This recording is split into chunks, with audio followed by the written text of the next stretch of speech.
İsrail bugüne kadar yaptığı tüm eylemlerinde, tüm haksız fiillerinde hesap sorulmayan, kendisinden bu yapmış olduğu fiillerin cezası hiçbir zaman sorulmayan bir devlet olarak askerleriyle beraber hunharca katliamlarını dünya üzerinde yürütmüştür bugüne kadar.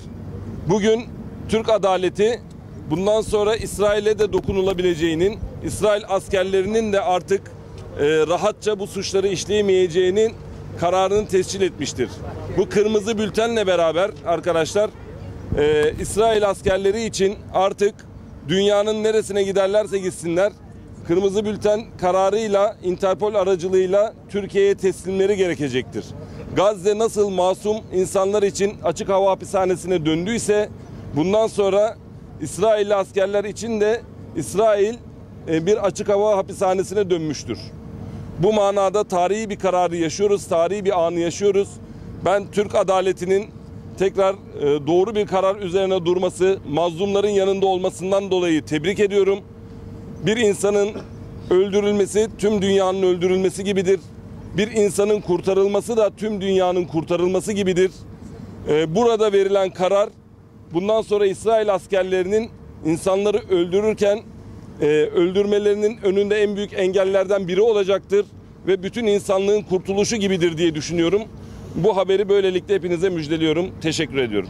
Türkiye'de görülen ceza davası için gerçekten çok önemli bir süreçti. Önemli bir aşamaydı bu aşama. Adaletin tesisine dair umudumuzu artırdı. Vicdanları biraz olsun rahatlattı.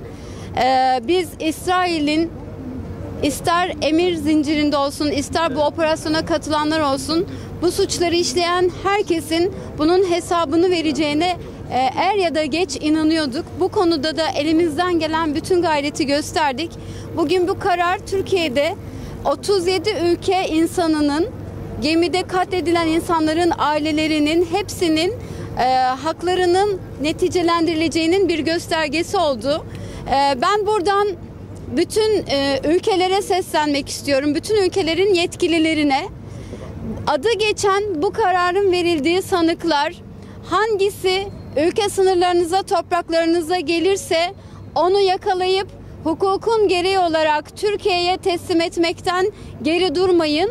Bu dava Türkiye'lilerin değil, Müslümanların değil, bütün insanlığın davasıdır.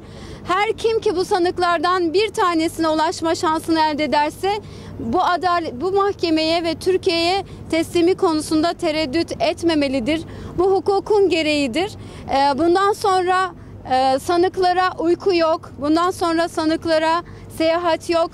Önce hesap verecekler ve biz bu süreci daha da ilerleyen adımlarla göreceğiz.